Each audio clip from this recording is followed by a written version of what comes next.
Okay, so welcome to the next part of electricity chapter. Hopefully this will be the last part and the chapter will be finished.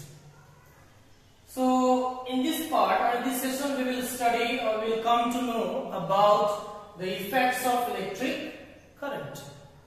Effects of electric current. In the effects of electric currents there are three effects: chemical effects, magnetic effect and heating effect.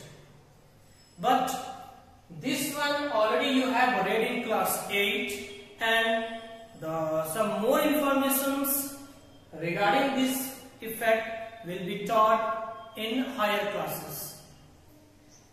Magnetic effect is the next chapter of class 10th only, and heating effect now I will teach you, isn't it? You have some basic concepts about the heating effect and you have read in class 7, and again you have to study in class 10th, as I had told in class 7 also that this topic will be taught in class 10 in detail. So what is heating effect? First of all, you should understand what is heating effect. Heating effect.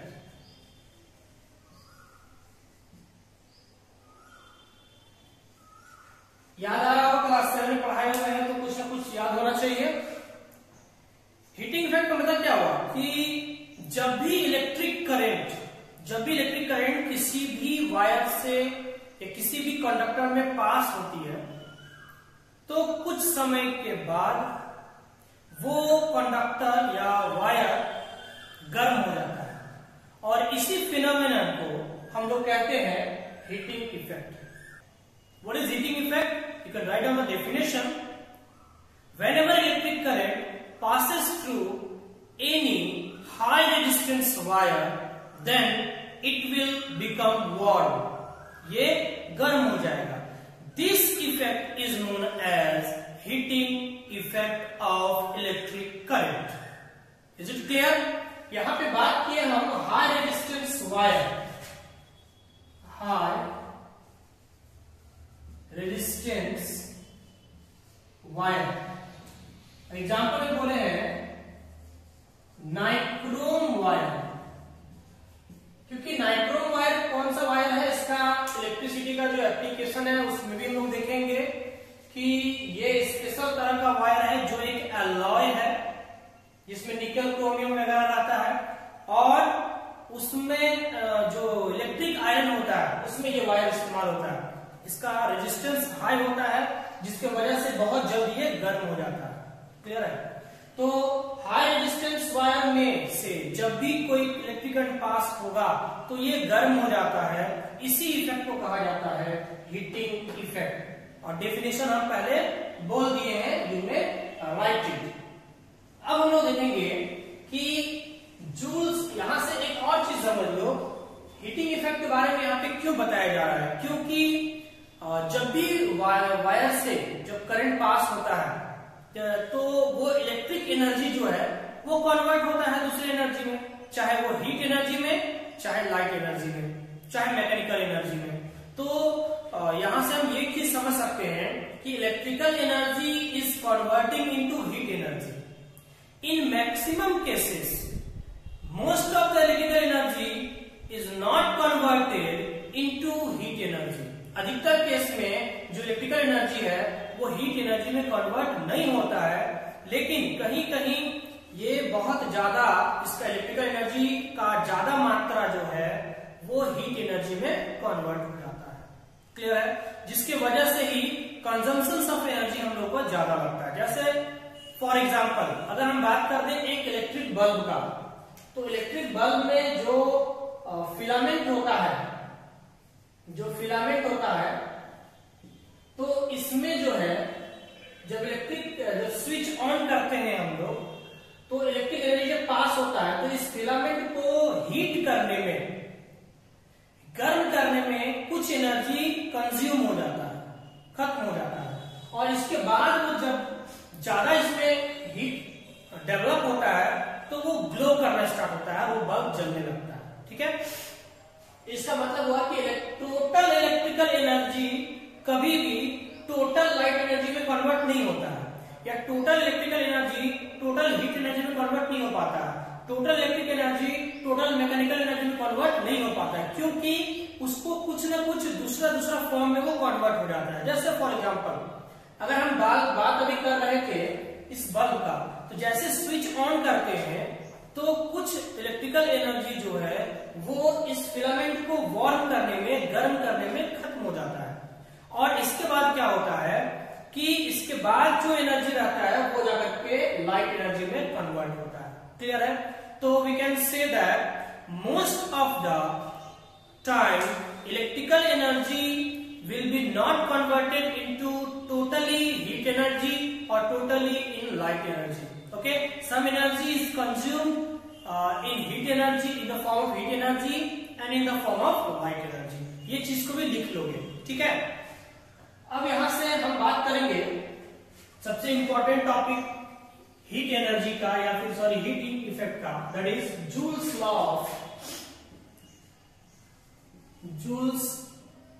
law of heating effect. Joule's law of heating effect, Joule's नाम जो है वो scientist का नाम है, उन्होंने heating effect के ऊपर एक लॉ दिया है, एक नियम दिया है। क्या नियम दिया है उसको समझो। उनके अनुसार means according to Joule's law we can right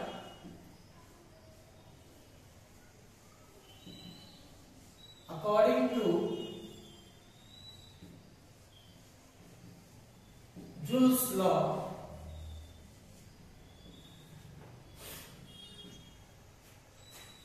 इनके अनुसार इन्होंने क्या कहा था, जैसे कि कोई भी वायर है या कंडक्टर है, उसमें जब करंट पास करेगा तो कुछ समय के बाद ये गर्म हो जाता है, यही ना, इसी को कहते हैं heating effect.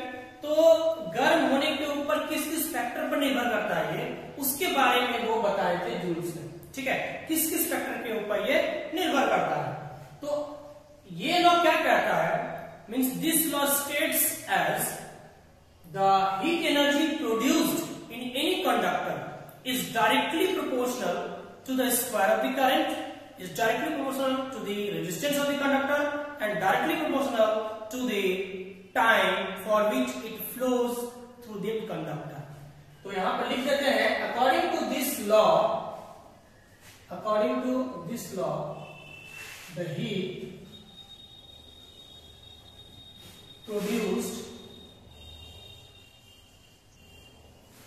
produced in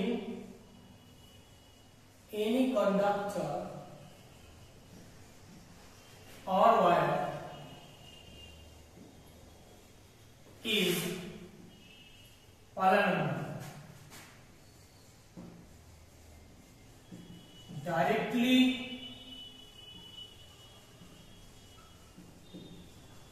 is directly proportional to the square, is directly proportional to the square of the current, square of the current flowing through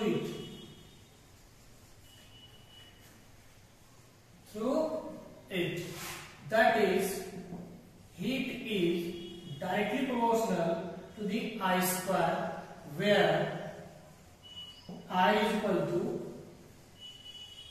current. Okay, now next इसके बारे में क्या बता रहा है कि पहला बताता है कि डायरेक्टली प्रोपोर्शनल है square of the current flowing through it, जो करंट पास कर रहा है उसका स्क्वायर का डायरेक्ट प्रोपोर्शनल है। फिर बताता है is directly proportional to the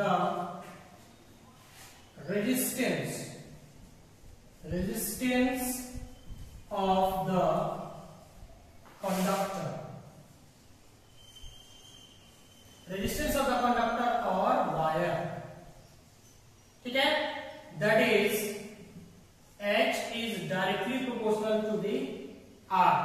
okay, क्या लिख सकते हैं, where R is equal to resistance. Now next one is directly proportional. Is directly proportional to the time for which current is passed.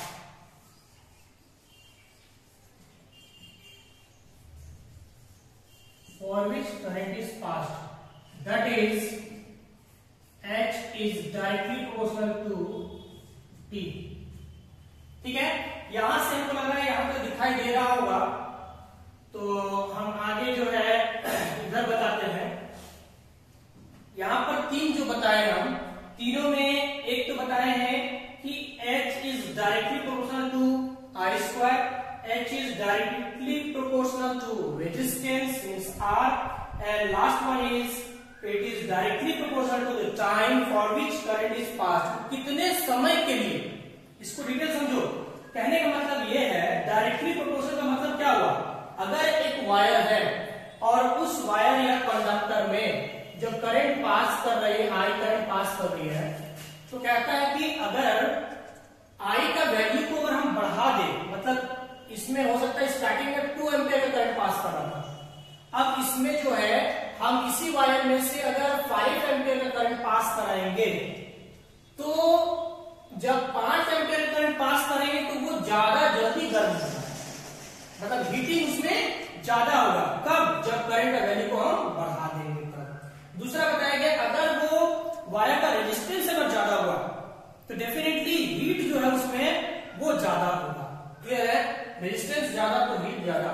Next बताए हैं कि इसी वायर में हो सकता है कि एक बार हम वायर में क्या किए, 5 घंटा तक इसमें करंट पास किए, तो इसमें कुछ गर्म होगा, और उसी वायर में 10 घंटा तक हम करंट पास कर दिए, तो 10 घंटा तक जब करंट पास करेंगे इसमें तो ये ज्यादा गर्म होगा। अरे गेटिंग, मतलब इसीलिए बोल रहे हैं कि कितने समय तक उस वायर या कंडक्टर में करंट पास हो रहा है, इस पर भी निर्भर करता है हीटिंग इफेक्ट या हीटिंग।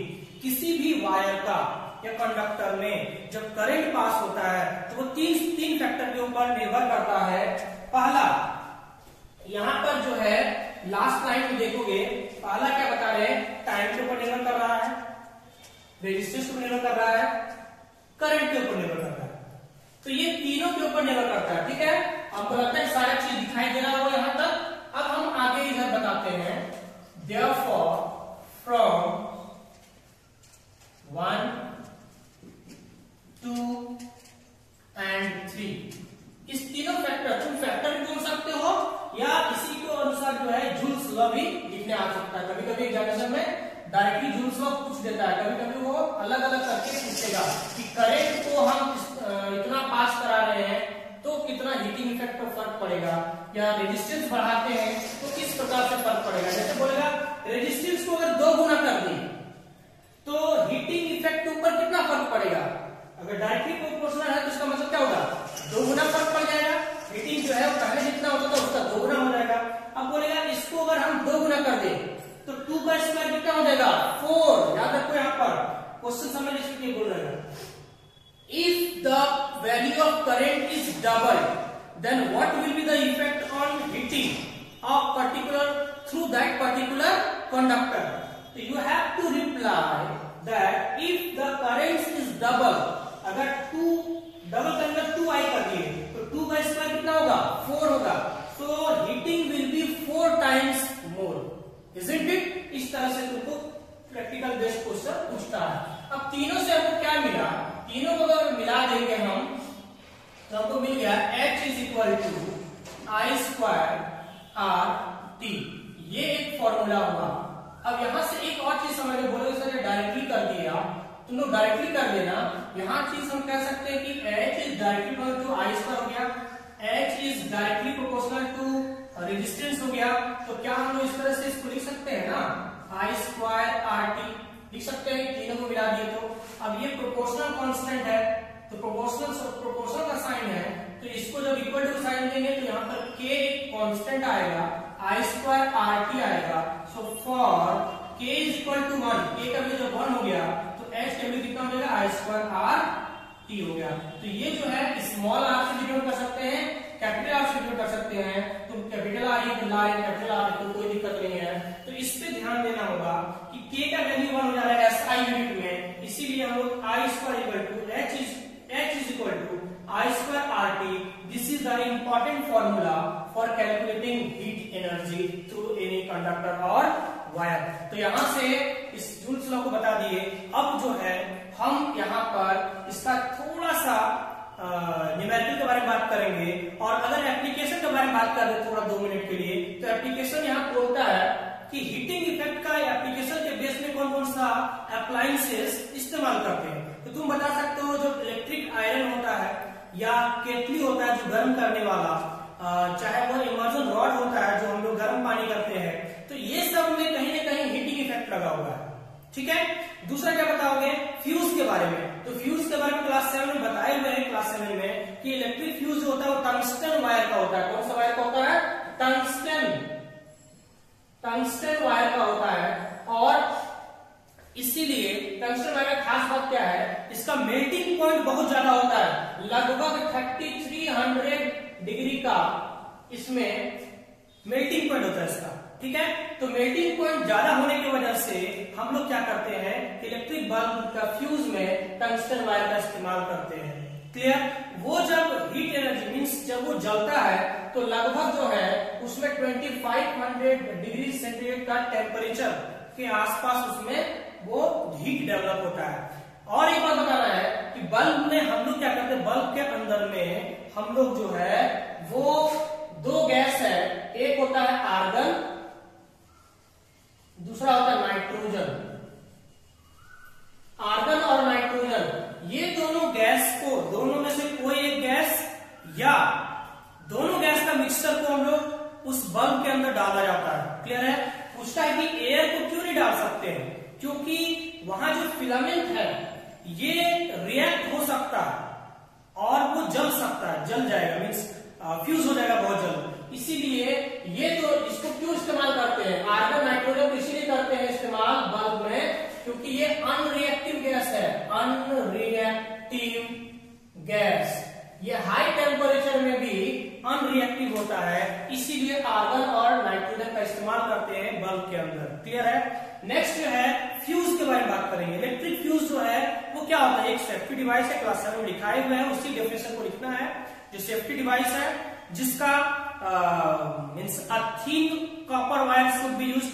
कॉपर और टिन इन दोनों का जो मिक्सचर आता है, जो अलॉय कहते हैं, उसको हम इस्तेमाल करते हैं फ्यूज वायर के रूप में। और वो पतला होना चाहिए, क्योंकि पतला रहेगा तो क्या होगा कि याद करो एरिया ऑफ क्रॉस सेक्शन को निर्भर करता है। तुम लोग देखे हो, पतला होना चाहिए। मेल्टिंग पॉइंट क्या, ज्यादा कि कम? Melting point of fuse should be low, very low. क्यों?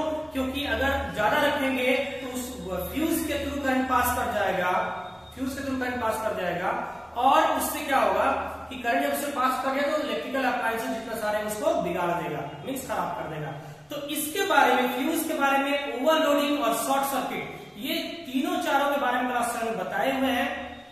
लेकिन इस तीनों चारों के बारे में फिर से मैग्नेटिज्म जो चैप्टर पढ़ाएंगे हम इस चैप्टर के बाद, तो उसमें भी डिस्कस करेंगे कि वो क्या क्या है या उसका किस तरह से लिखना चाहिए। डोमेस्टिक सर्किट जिस तरह बताए हुए हैं कि हम उसको मैग्नेटिज्म चैप्टर में बताएंगे, और उसी प्रकार से इसका जो फ्यूज या शॉर्ट सर्किट ये सब हम बताएंगे। नेक्स्ट जो तुम्हारा चैप्टर है मैग्नेटिज्म में, तो ये जो चैप्टर था इलेक्ट्रिसिटी चैप्टर बहुत दिन से चल रहा था, तुम लोग सोच रहे थे कब तक खत्म होगा। तो this chapter is finished, but I will give some numerical. अभी कुछ क्वेश्चन दे देंगे, उस क्वेश्चन को होमवर्क के रूप में देंगे, और बाकी क्वेश्चन प्रैक्टिस के लिए हम व्हाट्सएप ग्रुप में सेंड करेंगे। So that's it, today's class is over and this chapter is also finished. Thank you. In 10 seconds. Okay, so this is the homework. ये क्वेश्चन होमवर्क है, सो सॉल्व करने की कोशिश करोगे। हीट एनर्जी जो heating effect का अभी बताया जूल्स लॉ, उसी के बेस्ड में है, तो करंट निकालना है और हीट एनर्जी प्रोड्यूस्ड इन 10 सेकेंड्स जूल में उसको कन्वर्ट करोगे, इसको निकालोगे और इसी के साथ हम और क्वेश्चन जो होगा वो व्हाट्सएप ग्रुप में सेंड करेंगे। Okay, so thank you.